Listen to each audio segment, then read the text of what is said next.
This is a traffic light. It's a traffic light and it's annoying me.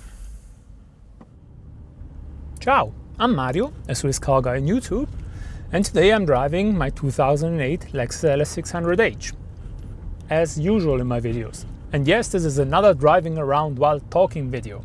On my previous video, a viewer with the username Vorname Nachname left a comment that he was afraid of what would happen in Germany after the next elections because he thinks the Green Party is going to get a lot more votes and they will probably be a very strong force in the German government.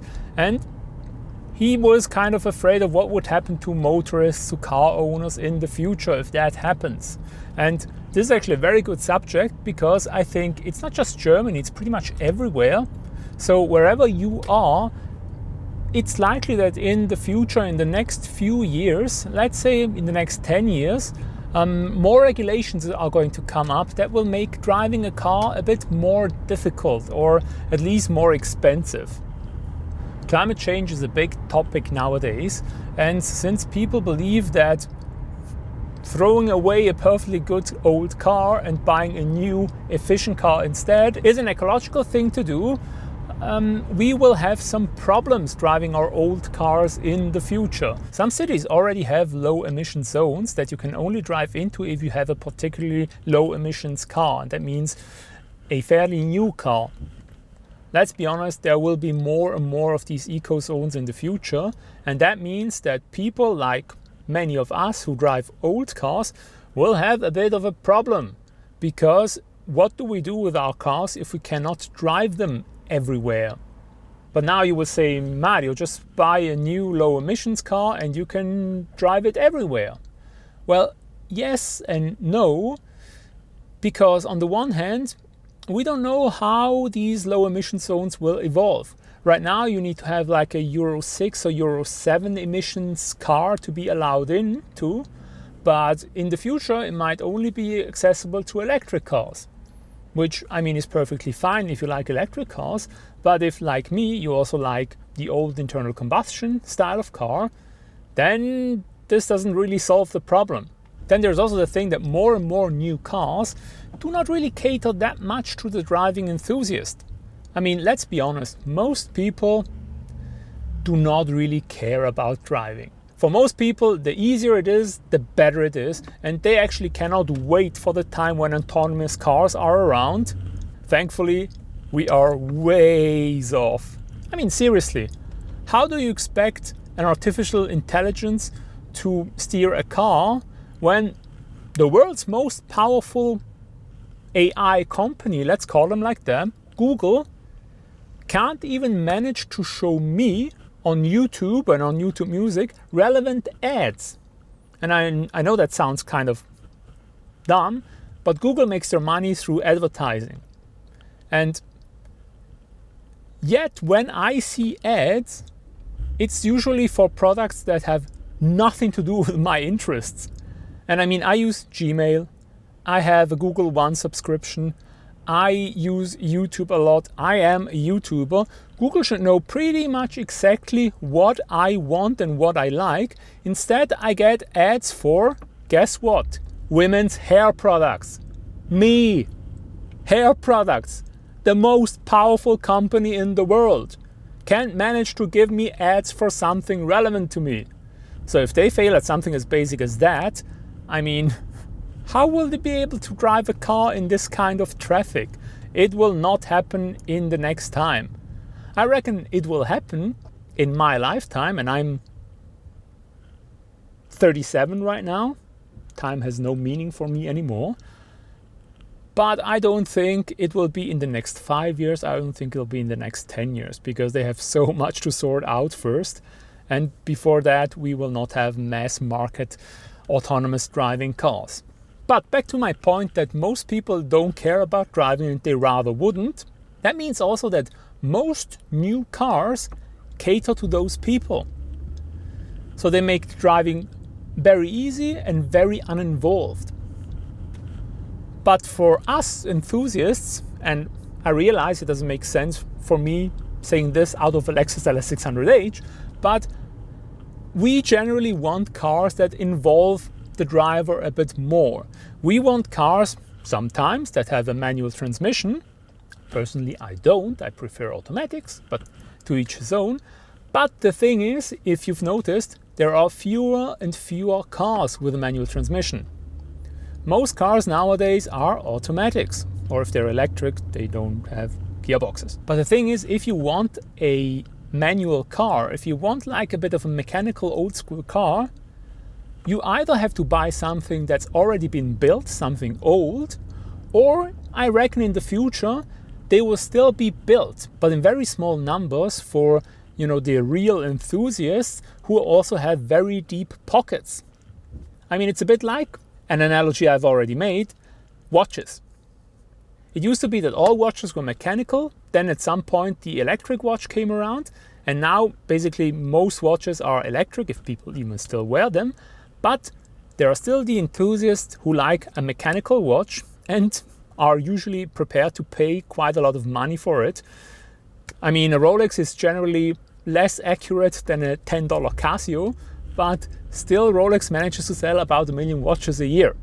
So I think it will be similar with cars, where you have maybe, the Gordon Murrays of the world producing this very limited edition manual mechanical cars without hybridization, without electric drive for the rich enthusiast. But that doesn't really help us. And the other thing is, even if they do, will these cars be exempt from these low emission zones? Because if we have an electric only future, I don't think so. That means that even if you had one of those cars, or if you have a car from the past that you stored, you can still not drive it freely. The difference between old cars and old watches is that even after 80 years, I can still wear my 1939 Universal Genève Compour 30 chronograph without a problem, as long as I find a watchmaker who manages to fix it from time to time. But this is an item I can still use however old it is. An old car, that's a bit of a problem, because low emission zones, regulations, we might not be allowed to use them anymore. And up to now, at least in Switzerland, but I also know in Germany and other countries, there was kind of a protection for old cars. Because, old cars have cultural importance, they are like moving history, and you want to preserve them. And therefore there used to be exceptions that even though there's a low emission zone, you can go into it if you have like an official classic car. Something that in Europe many countries have, or the cars have to have like a certain age, they sometimes have to have a special inspection and be certified classic cars. In Switzerland, for example, for your car to become a classic car, officially a classic car, it has to be 30 years old, and you need to do a veteran inspection, they call it. It's kind of a very, very thorough roadworthiness inspection, where they do not just check whether the car is roadworthy, but they also check whether the car is original, because they don't like it if it's been resto modded or stuff like that. You can have like period correct modifications, that's alright, but you cannot do like a modern radio or something like that in it. So they'll check for that, and they also check for the condition, because in order for the car to become an official classic car in Switzerland, it has to be in very good condition. And I think they describe it as being in the condition of a 3 to 4 year old used car. So really good. But nowadays I fear that these exemptions are starting to go away, because as cars have become, better made during the years, I think it will be possible to use a classic car more. Because nowadays it's 2021, so a classic car is a car from 1991. And the car from 1991 could be a Lexus LS400, which is a perfectly capable, reliable daily driver. So you could use that, have a car that's actually not low emissions, and then still drive it wherever you like. So I think for that reason alone, there will be caps. So they will not do the exceptions for the classic cars any longer. Otherwise, you will have a lot of people who abuse the classic cars just to get around the low emission zones. In Switzerland, there is actually already a regulation that prevents this abuse, because if you have your car certified as a classic car, a veteran as we call it here, there are some limitations. I mean, the good thing is you only need to have the car inspected for its roadworthiness every 6 years, which is nice, but you're also only allowed to do a certain amount of kilometers in between the inspections.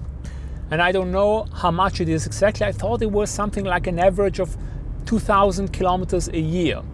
So if in those 6 years you manage to do less than 12,000 kilometers, you're all right.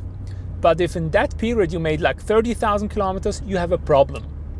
Which brings me to the actual point of this video. And it's, there is no time like now. Now is the time. If you're waiting to get, your little fun car, little driver's car, do it now. Because maybe already in 10 years you will not be able to drive that car. So the time to act is now. Because if we're honest, even though we don't like it, the regulations will never be more lax than today. So it will never get better. So in the vein of Carpe Diem, seize the day and get your dream car. Get the little sports car you always wanted. Get that manual estate for all I care. Get all those cars that you think you might not be able to drive in the future, which in my view is basically everything that isn't electric or has a really, really tiny internal combustion engine. And I realize right now it's not a great time to buy an enthusiast car, because due to the pandemic and the insane amounts of liquidity that's in the market, so people don't know what to do with their money, because if they put in a bank they don't get any interest, so they try to invest it in whatever. And some people invest in cars, other people say, if I don't get any interest anyway, let me enjoy the money, let me buy a nice car, let me buy my dream car, let me buy a car that I think will be more valuable in the future. So yes, right now is a bad time to buy an enthusiast car, but then again, not everything has to be a Ferrari or a Porsche 911 or something like that. I mean, just get an MX-5, they are plentiful, they are still cheap. Even one of the old rear-wheel drive Alfa Spider, they are not that expensive. So get out, get the car you want now, and even if it's a project car, work on it now, because chances are that if you do it later, you will not be able to drive that car. And what's the point of a car that cannot be driven? I realize the irony of advising you to buy an enthusiast car today while driving my Lexus LS600H, which, I mean, nobody would argue is an enthusiast car, even though I'm very enthusiastic about it and I love it very much. But you see, I did this a few years ago, because when I bought my 911, I think I was about 30 at the time, and I figured that, well, I should get this car now because I'm young and it's a manual, they're still widely available, they are not that expensive. It was just the right time. And already looking into the future, there are fewer manual cars, there are more electric cars. So if you are an enthusiast of internal combustion, this is the time. And it's not just because right now is the best time, but it's because tomorrow, next year, in 5 years, it will be worse. Therefore, make the best out of it, enjoy cars as long as we still can, and don't put it off into the future, because you never know what the future brings. I mean, even Elvis said it, it's now or never. So get out, get yourself your enthusiast car, and enjoy yourself while you still can. What is the enthusiast car you would want to get, or what is the car purchase you're putting off for later? Please comment down below. I always love reading your comments. And that's it for this video. So thank you very much for watching and have a nice day while I drive into this traffic jam.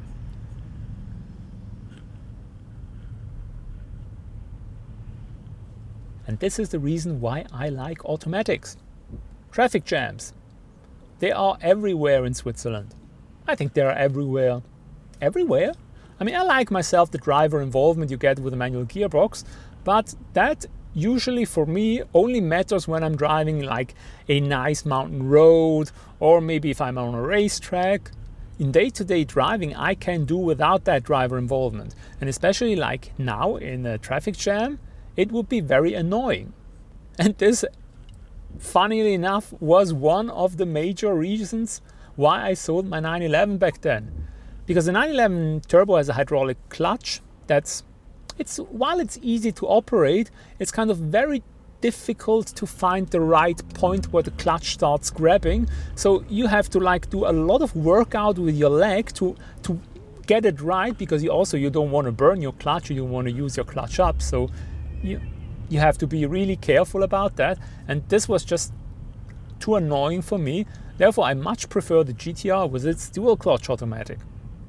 But I would think it's even better for a daily driver if it was a regular automatic and not a dual clutch. Because most people don't know how to drive dual clutches and they destroy them, because you cannot drive a dual clutch like it's an automatic. So yeah. Wow, 26 minutes slowdown. Awesome.